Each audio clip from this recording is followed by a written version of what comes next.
అన్ని పారిపోతాయి నీ పేరు పలికిన వెంటనే. లంకను కాల్చిన వీరుడా రాముడి దూతుడా భక్తుల గుండెల్లో నిత్యం వెలిగే దీపుడా.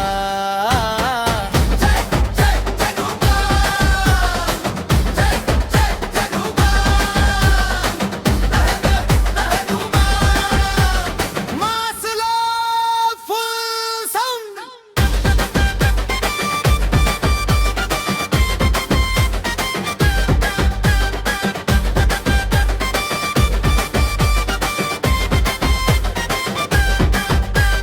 గిరిని లేపిన బలం నీది, సముద్రం దాటిన గౌరవం, రామనామం జపించిన భక్తికి నువ్వే ఆధారం. అంజనీ కుమారుడా నీవే అందరికీ అండగా, నీ దయతోనే జీవితాలు వెలుగొందే మార్గంగా.